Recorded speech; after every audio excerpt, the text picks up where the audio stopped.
of allegations of new violations of the same order, all occurring, the same week that this court imposed the order last Monday. It was actually Your Honor that was on the bench when this order was imposed. I'm happy to go into more detail about the safety concerns that I have. It's my understanding the alleged victim in the underlying stalking case, the protected party in the order, is also on the Zoom call and may wish to be heard. But understanding the nature and the number of allegations of violations of this order, including most recently the allegation of the Superior Court, not only violation of this order, but also the malicious mischief in the first degree charge. The state does believe that an in-custody evaluation is appropriate.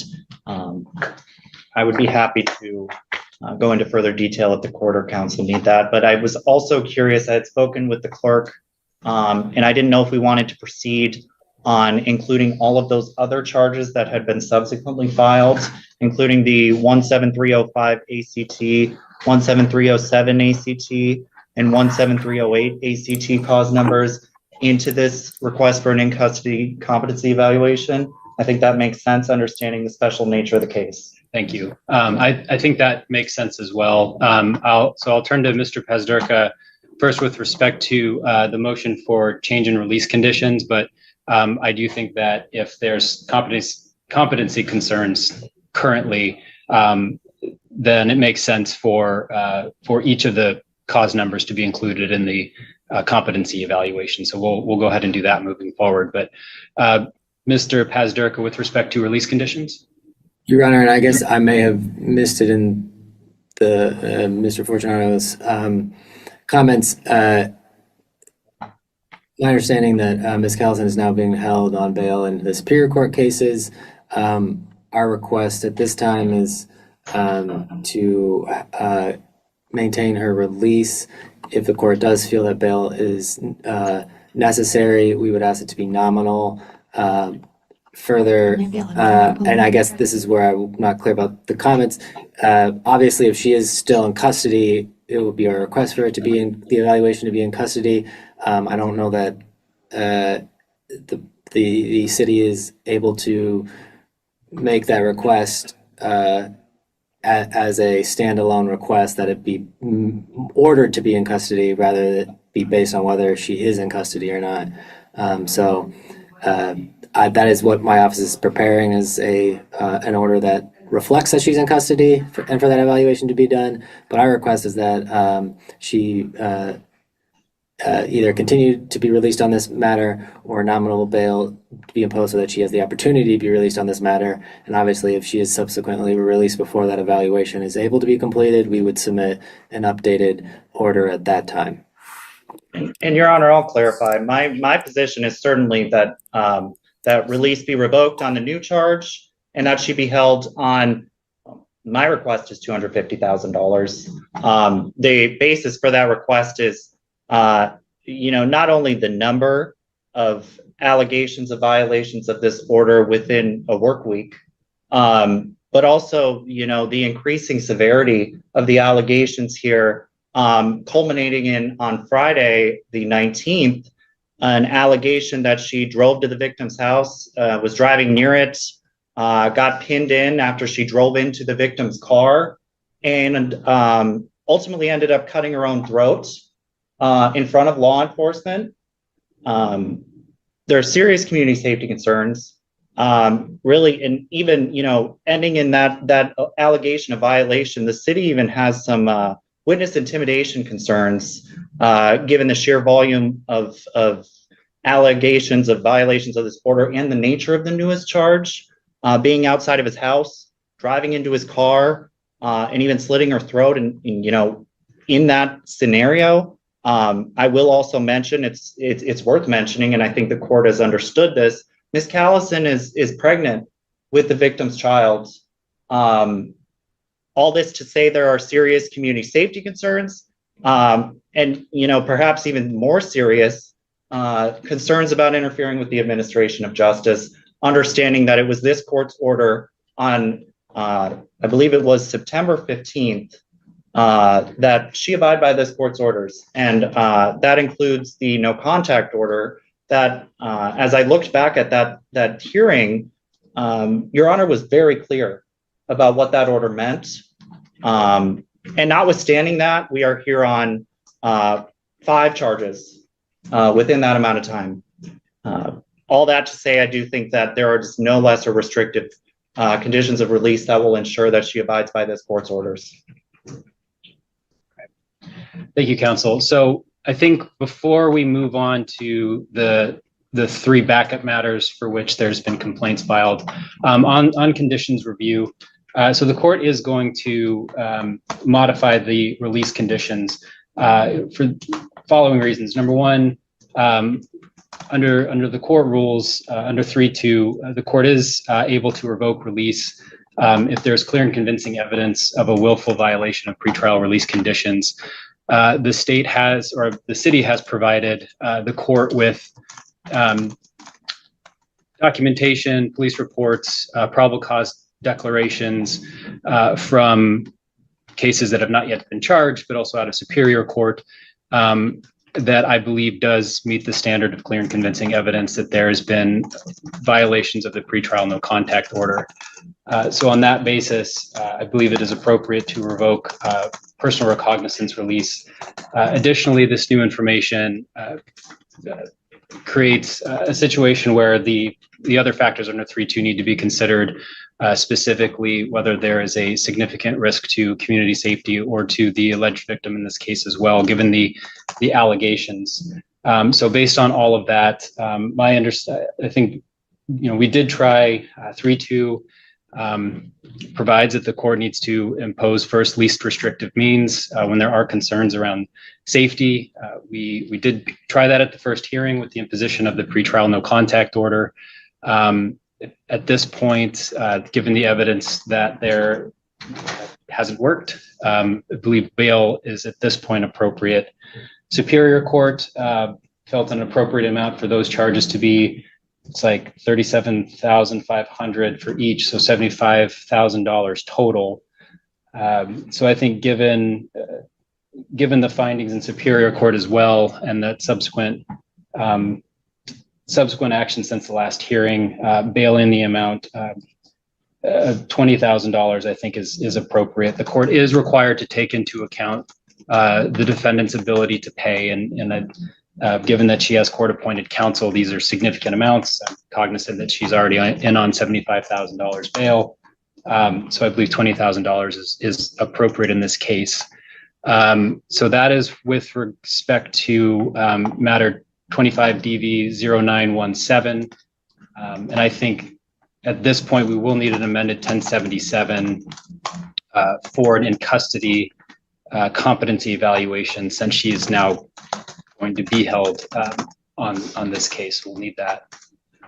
With respect to the backup matters, if there are competency concerns, we'll want to move forward there. I believe, though, we will need to establish probable cause before the court can consider holding her in custody on those or setting other release conditions.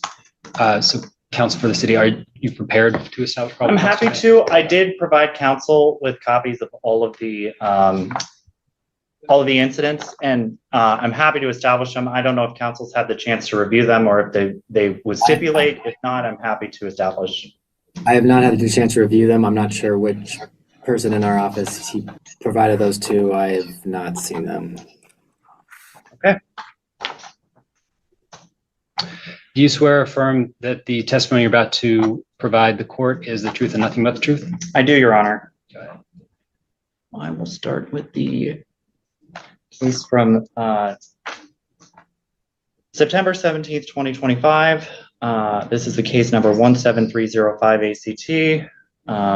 On September 17th, 2025, at around, this would have been 10:30 p.m. And I'm sorry to interrupt. Can you give me the last 2 numbers of the matter you're on again? Yep, this is 305. 305, thank you. Okay. Yes. All right, go ahead. On September 17th, 2025, at around 10:30 p.m., Tumwater Police Department was dispatched to a residential address on Honeysuckle Lane In Tumwater, Washington, the reporting party and Mr. Robert Cantrell reported that he'd received a number of phone calls from an unfamiliar number, which was at Providence St. Peter's Hotel. He indicated that the phone call was likely from his ex-girlfriend, a Miss Cody Callison, a person who had attempted to call him previously. He also confirmed that there was an active no contact order out of this court, which prevented her from having any communication, including electronic communication. He said that he had not answered the calls, but later did call the Providence St. Peter's hotline. They confirmed that a call had been sent. They confirmed that a Miss Callison was there, and a nurse later told the officer that she had observed Miss Callison have access to a phone and had saw her on the phone at the same time of the call.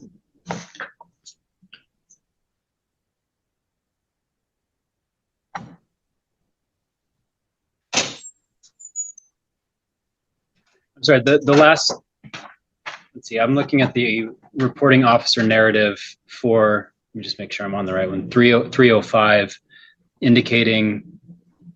confirming that Ms. Callison was currently admitted to the behavioral health wing of the hospital. The nurse could not confirm whether Cody had made any calls or access to a phone.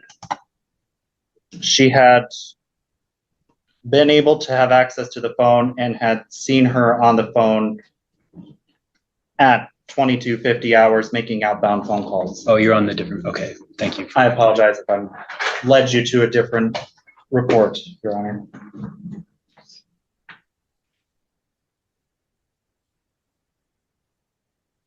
Okay, thank you. Let me just read that.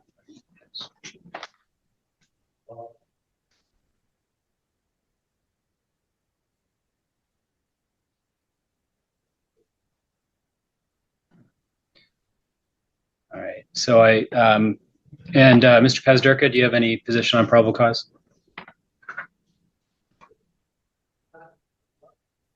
No, Your Honor. All right, the court's going to find probable cause, understanding a reasonable basis for believing a crime may have been committed, given that it sounds like this was allegedly from a different phone, but from a place where Ms. Callison allegedly was, and some testimony on her access to a phone there. So I believe probable cause standard has been met. So court will find probable cause in matter 17-305. And go ahead with your next one. On September 18th, 2025 at around 21:51, so that would be... Which case is this one? Oh, forgive me. This is the September 18th case, so this would be the case number ending in 307, Your Honor. Okay, thank you. At approximately 8:51 p.m., Tumwater units were dispatched to a protection order violation at the same Honeysuckle Lane address in Tumwater. The reporting party was also a Mr. Robert Cantrell, who'd indicated that his ex-girlfriend, a Miss Cody Callison, had called him in violation of a protection order. That would be, again, the protection order out of this court, which, among other things, prohibited her from having any electronic communication with him. At one point, Mr. Cantrell had received a phone call. He did pick up one of the phone calls. He stated he identified it as Cody by recognizing her voice. This was a phone call that was received at about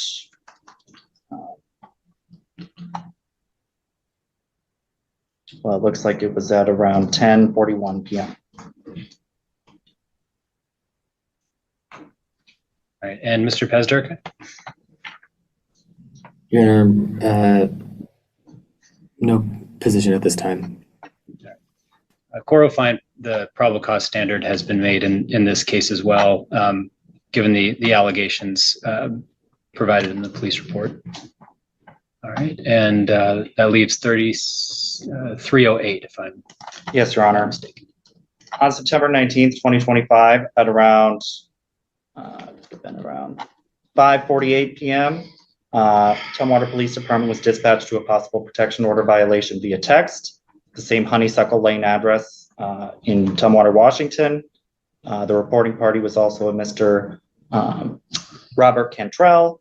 who indicated that he had received text messages in violation of an active protection order out of Thurston County District Court, which, among other things, prohibited the restrained party, a Miss Cody Callison, who was his ex-girlfriend, from contacting him electronically. He was able to provide a text message that was sent or received rather around 5:20 p.m. He recognized this as being sent from Miss Callison's number. The text message apparently indicated that he had been dating other women and states that he is a liar and a bad person. Based on that, there's a reasonable basis for the charge. The court will find probable cause in that matter as well.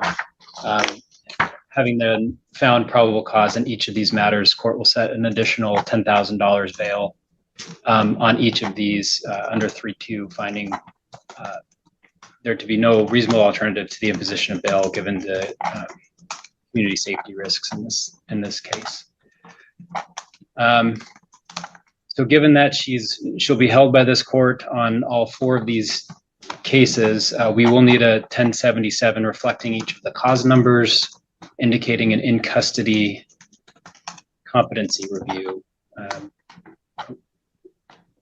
I believe we received the original 1077 from the city, but if either party has one, they're able to send the court. Take a look at that. And forgive me, counsel, did you say that your office was working on one? If not, I can draft one up quick while we take other matters, and I can make sure. I don't know if your honor has to stay on the bench to sign that. Don't think so. Yeah. Yeah. Okay. No, I think. Yeah, I'll stand by while. Okay. Okay. I believe Judge Buckley takes over. And my office is actively working on that, Mr. Fortunato. So. Wonderful. Wonderful.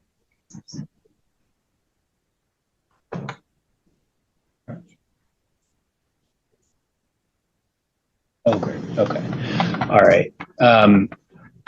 Sounds, yeah, because it will just be excluded, period. Okay. So then there'll be an excluded period between the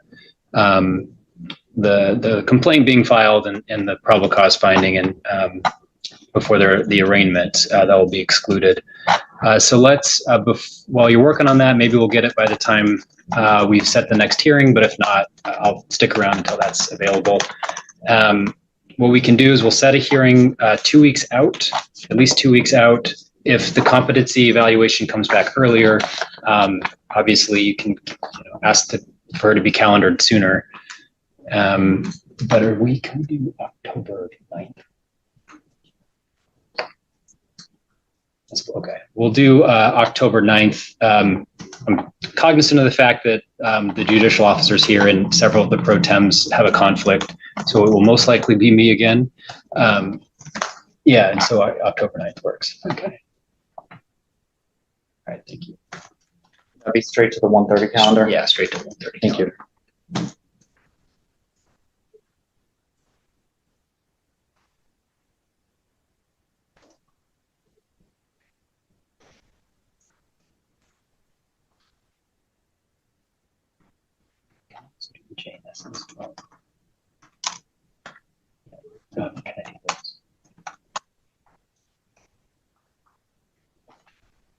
Yeah, okay. All right, yeah, that's true. All right, so I'm going to do the J and S's for the cause numbers again. This might, since there's 4 now, if the 1077 comes in, I'll take a look at that now. And I am about to email that to the clerk. Thank you.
For the newly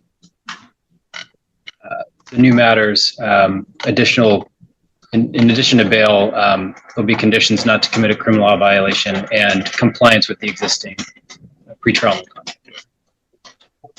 Your Honor.